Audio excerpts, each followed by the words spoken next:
Bobby Fischer's 5 most amazing moves. Like this video now, and we're going to have a look at the most amazing moments that occurred in this Brilliant Champions games. He was considered one of the best players in the world. Do you agree? Well, maybe you will after these 5 moments. For example, Bobby has the white pieces against another very strong player, Fischer.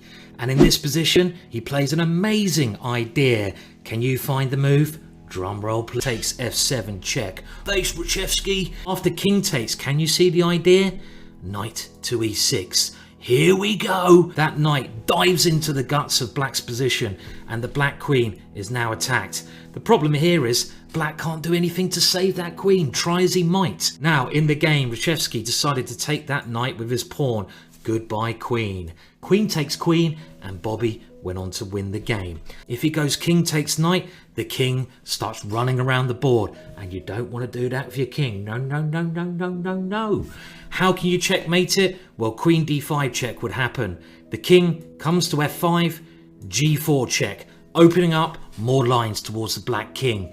The black king has to take that pawn, rook g1 check. Another piece dives into the attack. Poor old black kingy. Goodbye, my friend. For example, if the black king goes to h5, we have the switcheroo.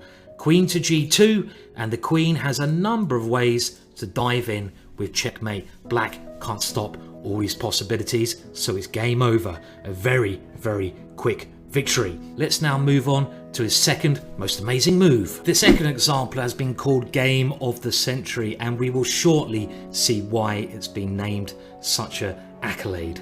In this position, Bobby is only 13 years old. His queen is attacked on b6. Most mortals would simply move that queen away, but not young Bobby. Can you see the move? Bishop to e6. A fantastic switch round, leaving his queen to be captured, but now white is in all sorts of problems. For example, if white decides to take the knight, we now go queen takes bishop with a lovely pin on that queen, and this is a winning position. If he plays bishop takes bishop, we can play queen b5. There's no bishop in the way, and white gets checkmated. King to e1, queen to e2, boom, to the king. A big checkmate. Where else can that king go? Well, it can go to g1, and now we see a technique that was used in the game. Knight to e2. This knight has the time of its life, diving in and out of the position. King to f1, knight to g3. Hello. King to g1. Can you see the beautiful finish to this fascinating combination? Queen to f1, entombing the white king. Rook takes f1, and now the nail in the coffin. Knight to e2, checkmate. Brilliant stuff. In the game, Donald Byrne obviously saw all these lines. He must have been shocked by this 13-year-old's fascinating, brilliant and superb play. He decided to take the queen. This knight is the hero. He's on Broadway, prancing around like a Hollywood star, and he deserves it. Because after king g1, look at this knight go. What a wee little chap he is. Knight to e2. We call this technique the windmill technique. It dances around like a windmill. King to f1. Knight takes d4. Check. King to g1. Knight to e2. Hello, king. King to f1. Knight to c3. Check. Hello, king. King to g1. And now simply pawn takes pawn. The rook attacks the queen. The knight attacks the rook. Bobby has a fantastic position, which he went on to convert in some style. Brilliant stuff from the young 13-year-old. On to the next case. The next example has some real poetry surrounding it. The white king is already very exposed in the middle of the board, but we need to bring in the cannonballs.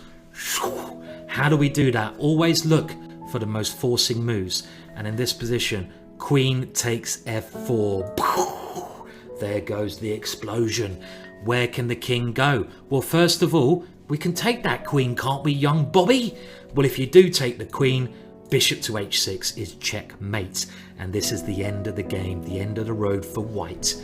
Even though black has so little material on the board, the white king is stuck in a place it can't escape from. A brilliant combination.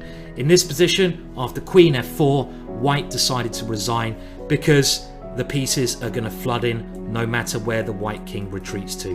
White had enough by this stage. On to the next example. We now come to another shotgun moment. Those moments where one move, pulling the trigger, ends the game immediately.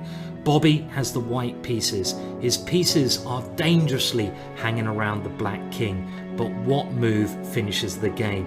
Again, have a go yourselves. It is a big move. Look for those very aggressive moves like checks or captures. Queen takes h7 check, and in this position black resigned. This move draws the black king into the open. For example, king takes h7, and now we continue the attack. Pawn takes pawn, double check, something we have seen earlier, and the idea is wherever the black king goes is checkmate next move. For example, if it tries to run back home, the rook is now open, so it can come and give a bit of a back ranker. This is a terminology we use in chess. That is the back rank along the back, and that is a back spank, checkmate.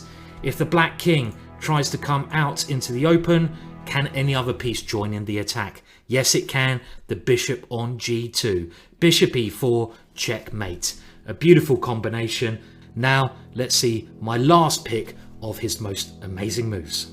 This next position has a little bit more je ne sais quoi, a bit more subtlety than the other examples we've seen so far.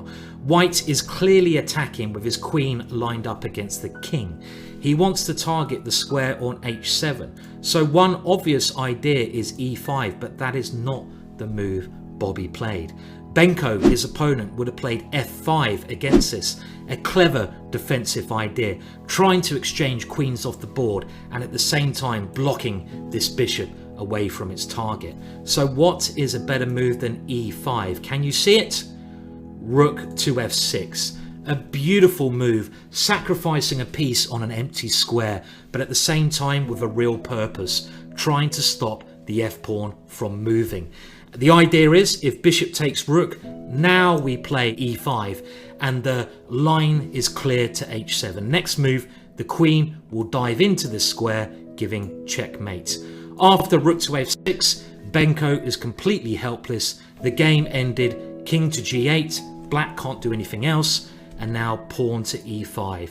The bishop is released, pawn to h6, and Bobby was in no rush here. He simply played knight to e2. Black has nothing he can do. Remember, if he ever takes the rook, queen takes h6 and the queen comes into the game. Brilliant, brilliant play and a fantastic attack. One of my favorite examples there. Remember, like this video and leave your comment below on which of those 5 was your personal favorite idea and move. Brilliant examples, inspiring stuff from one of the legends of the game, Bobby Fischer.